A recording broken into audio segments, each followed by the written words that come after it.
A Gênese, os milagres e as predições segundo o Espiritismo, por Allan Kardec. A doutrina espírita é o resultado do ensino coletivo e concórdia dos espíritos. A ciência é convidada a constituir a Gênese segundo as leis da natureza. Deus prova sua grandeza e poder pela imutabilidade das suas leis e não pela derrogação delas. Para Deus, o passado e o futuro são o presente. As predições segundo o Espiritismo. Capítulo 17. As predições do Evangelho. 17.1. Ninguém é profeta em sua terra. 1. Tendo vindo à sua terra natal, instruía-os nas sinagogas, de sorte que, tomados de espanto, diziam: de onde lhe vieram essa sabedoria e esses milagres? Não é o filho daquele carpinteiro? Não se chama Maria, sua mãe? E seus irmãos Tiago, José, Simão, Judas e suas irmãs não se acham todas entre nós? De onde então lhe vêm todas essas coisas? E assim faziam dele objeto de escândalo. Mas Jesus lhes disse: um profeta só não é honrado em sua terra e na sua casa. E não fez lá muitos milagres devido à incredulidade deles. Mateus capítulo 13, versículos 54 a 58. Então, todos nós temos que entender que Jesus ia sempre fazendo muitos milagres por onde ele passava. Mas quando ele vai em sua terra natal, em Nazaré, começam as coisas a se complicarem. Porque ali as pessoas começam então a questionar de onde ele tinha aprendido tudo aquilo, já que ele era filho de um carpinteiro e de Maria. Até hoje as pessoas tomam essas atitudes com relação... Normalmente tomam essa atitude, né? Não vai ser todo mundo, claro, graças a Deus, com relação a quem era pobre e depois ganha certo destaque, ganha certo conhecimento e tem capacidade de exercer certas funções ou de passar certas explicações. E quando a pessoa já é de um meio social mais aquinhoado, financeiramente, as pessoas já olham assim: nossa, tá vendo, estudou e aprendeu. E às vezes a pessoa nem é tão boa naquilo que faz, mas tem aquela questão daquelas tradições, que isso vem de... A gente vê às vezes documentários falando das tradições de outros povos, então todos os povos têm essa tradição. Quem é de uma certa hierarquia social tem mais valor do que quem está abaixo, mesmo que aquele que estiver abaixo, por mais que ele estude, por mais que ele procure aprender, ele vai estar sempre passando por certas adversidades, por certas dificuldades. Em relação ao público, ao povo da sua terra natal. 2. Enunciou Jesus dessa forma uma verdade que se tornou provérbio, que é de todos os tempos, e a qual se poderia dar maior amplitude dizendo que ninguém é profeta em vida. E aqui, Kardec mostrando para nós as dificuldades que todas aquelas pessoas que têm uma missão especial de exercê-la em plenitude, e muitas das vezes só serão bem respeitados, serão bem levados em consideração após o seu trespasse.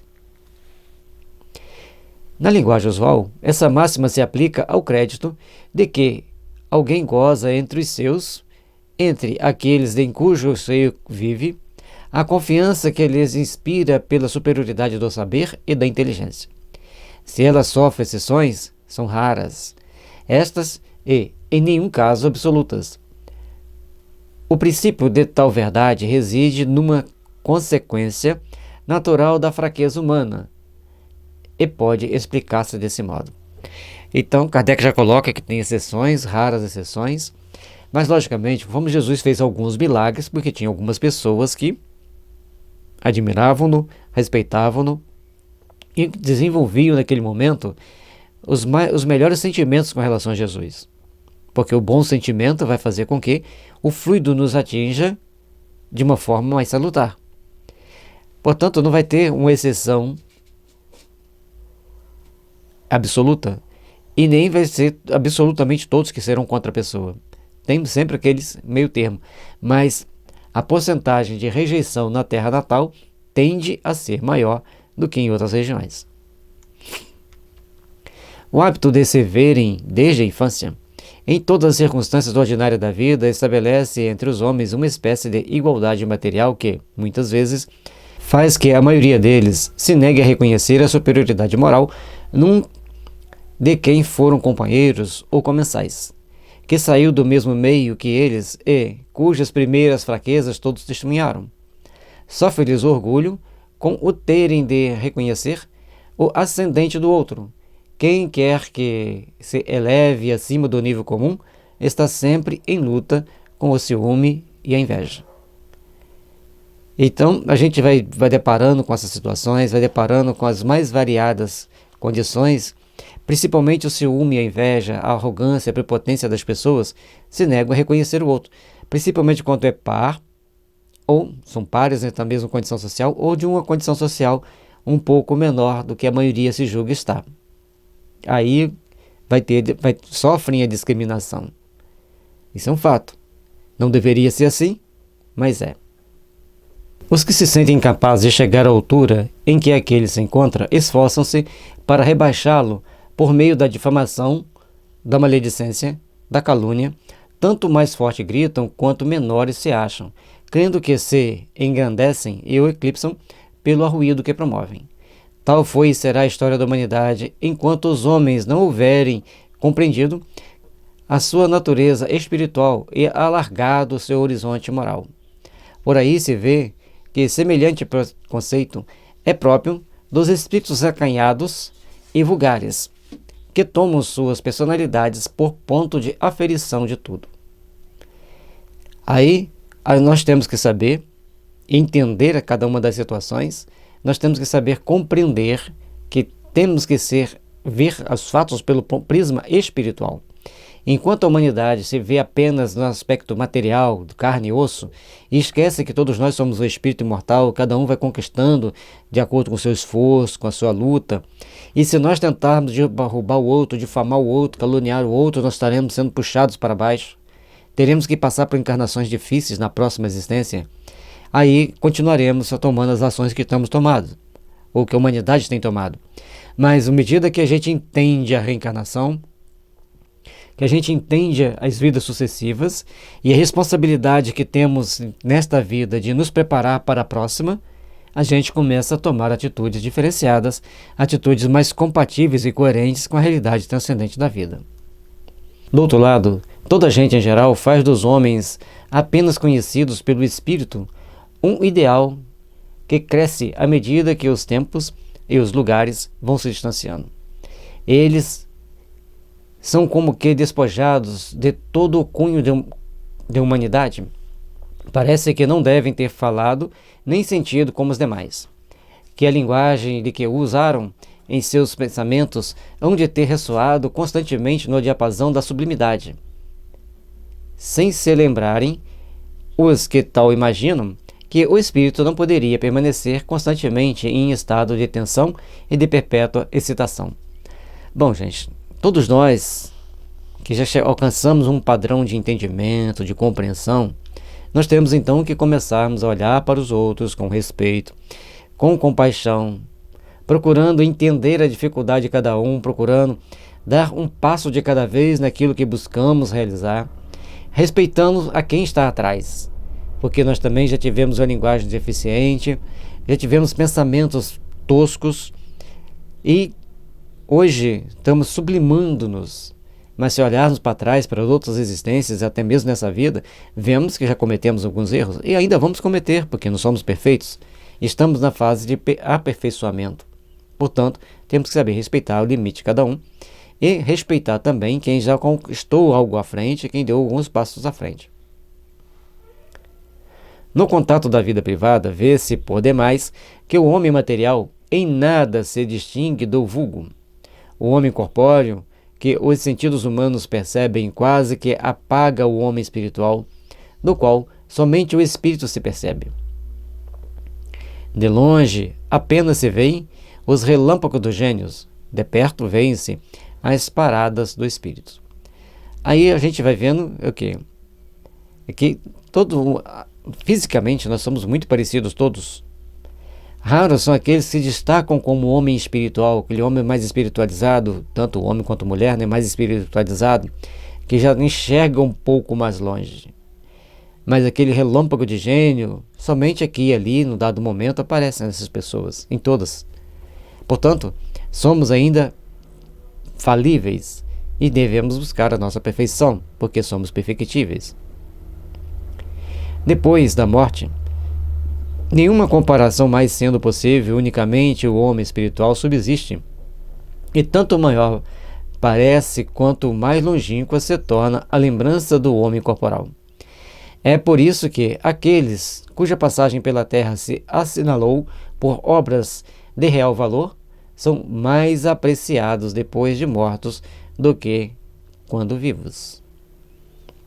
É interessante que a gente entender que nós temos responsabilidades naquilo que a gente vai fazer.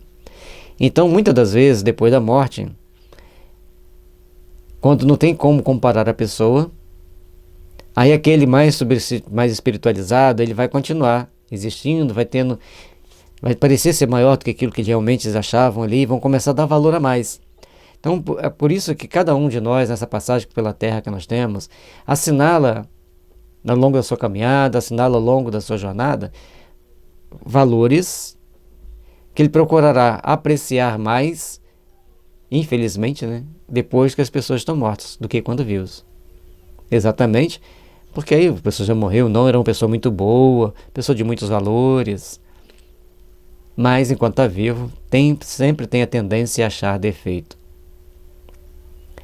São julgados com mais imparcialidade porque, já tendo desaparecido os invejosos e ociosos, cessaram os antagonismos pessoais. A posteridade é juiz desinteressado no apreciar a obra do Espírito. Aceita sem entusiasmo cego ser boa e rejeita sem rancor se amar, abstraindo da individualidade que a produziu. Então, as pessoas, a partir do momento que o outro desencarna, começam a ver suas obras por um outro ângulo, por um outro prisma, com raras exceções, é claro. Tanto menos podia Jesus escapar às consequências desse princípio, inerente à natureza humana, quanto pouco esclarecido era o meio em que ele vivia. Meio esse constituído de criaturas voltadas inteiramente à vida material. Mesmo que eles fossem pessoas de fé, que acreditassem em Deus, eles tinham lá suas dificuldades, eles tinham lá seus pontos fracos, como todos nós ainda temos. Mas a gente tem que analisar a época, as circunstâncias, não é falar mal, mas entender que eles não tinham condições plenas de entender plenamente o que Jesus ensinava. E às vezes até parcialmente também para eles era um pouco difícil, porque queriam medir todos pelo diapasão que eles próprios possuíam. Nele, seus compatriotas apenas viam o filho do carpinteiro, o irmão de homens tão ignorantes quanto ele, e, assim sendo, não percebiam o que lhe dava superioridade e o investia do direito de os censurar, verificando então que a sua palavra tinha menos autoridade sobre os seus, que o desprezavam, do que sobre os estranhos, preferiu ir pregar para os que o escutavam e aos quais inspirava simpatia. Interessante, né? A pessoa estava ali, foi criada junto com Jesus, vendo todo o seu potencial, que era superior desde criança, toda a sua capacidade de entender, de produzir e de fazer as coisas que era necessário fazer, e mesmo assim tinham muita dificuldade em aceitar o Mestre. Pode-se fazer ideia dos sentimentos que para com ele nutriam os que lhe eram aparentados, pelo fato de que seus próprios irmãos, acompanhados de sua mãe, foram a uma reunião onde ele se encontrava para dele se apoderarem, dizendo que perderam o juízo. Marcos capítulo 3, versículo 20 e 21, de 31 a 45. O Evangelho segundo o Espiritismo, capítulo 4. Aqui também, gente, nós devemos entender que Jesus saiu de casa, ele era uma pessoa muito, segundo o livro Maria de Nazaré, ele era uma pessoa muito bem quista pela mãe dele, a mãe dele entendia plenamente a missão dele. Mas o que é se apoderarem aqui? É chegarem até Jesus, sabendo que ele estava ali perto, então eles vão até lá e procuram chegar perto, procuram encontrar. E logicamente que as pessoas ali acharam assim, ele vai mandar todo mundo sair daqui de perto, vai botar os familiares dele, os conterrâneos dele, os amigos dele aqui, e vai continuar falando, mas com eles aqui perto. Então esse apoderarem não é chegar lá e pegar ele assim, vamos embora, você perdeu o juízo. Não, a forma deles dizerem, vamos tomar conta dele por um pouco de tempo, vamos ficar perto dele aqui agora, porque não é toda hora que a gente vai estar perto dele. Eu estou dando a minha interpretação. Então, será que você perdeu o juízo? Não vai reconhecer a gente não? Já não vai reconhecer aqui a nossa família não? Aí, na hora de transcrever, de tradução a tradução, o texto vai perdendo algum pedaço e ficou desse jeito. Porque Jesus não ia desprezar os familiares deles, nem os familiares dele, principalmente Maria, ia chegar lá, não, você perdeu o juízo, vem cá que nós vamos te levar. Então tem aquele jeito de falar brincando, que provavelmente eles poderiam falar, né? Ah, vem cá que agora nós vamos te pegar aqui para nós agora, que parece até que perdeu o juízo, nem olha pra gente, nem vem aqui perto da gente. Porque a missão de Jesus era coletiva, era para todos. Ele não fazia distinção nem mesmo entre seus familiares. Portanto, ele aponta para todos ali que os pais, mãe, irmãos dele eram todos aqueles que faziam a vontade do Pai. Mas também não disse que os outros que estavam lá fora não faziam. Mas ele não fazia distinção, para nós não fazermos distinção. Lembra que no início nós falamos, se a pessoa for de uma classe social diferenciada, um pouco superior daquela pessoa que está falando, às vezes eles começam a dar mais respeito, e normalmente dão mais respeito, abrem-se mais para aquela pessoa, abrem outras portas para aquela pessoa. Portanto, no Evangelho segundo o Espiritismo tem uma mensagem que fala sobre o rico debochado. E uma pessoa mais humilde, séria, chegar numa festa, quem vai ser mais ouvido, quem vai ter mais atenção. Então, enquanto nós não aprendemos a olhar para a essência, para o sublime, nós teremos que passar por algumas dificuldades até que começamos a entender como Jesus. Todos nós somos iguais, todos nós devemos estar no mesmo patamar de entendimento e de compreensão. Aliás, todos nós devemos, chegar a um melhor patamar de entendimento e de compreensão, porque no momento nós estamos ainda muito aquém de um patamar superior de compreensão, embora estejamos todos mais ou menos nivelados numa compreensão bem baixinha. À medida que vamos nos elevando, nós vamos começar então a ter uma compreensão melhor, uma ideia melhor dos fatos. Assim, de um lado, os sacerdotes e os fariseus o acusavam de trabalhar pelo demônio. De outro, era taxado de louco pelos seus parentes mais próximos. Não é o que se dá em nossos dias com relação aos espíritas? E deverão antes queixar-se de que os seus concidadãos não os tratem melhor do que os de Jesus o tratavam? O que há de estranhável é que, no século XIX, e no seio de nações civilizadas, se dê o que há 2000 anos nada tinha de espantoso por parte de um povo ignorante. Então, Kardec traz aqui para a gente uma reflexão. Se na época de Jesus, seus familiares o rejeitavam, seus amigos o rejeitavam, também conosco, espíritas que somos, passamos já por muitas dificuldades, por muitas reações adversas. E temos que prestar atenção para não cairmos nas armadilhas do mal, de colocarmos situações adversas para os outros, e nem nos abalar com as situações adversas que coloquem para nós. Mas apenas aprendermos a lidar com elas, aprendermos a compreendê-las e, certamente, fazer o melhor possível pelo nosso aprimoramento, pelo nosso crescimento espiritual, que é a parte necessária para conquistarmos a paz de consciência.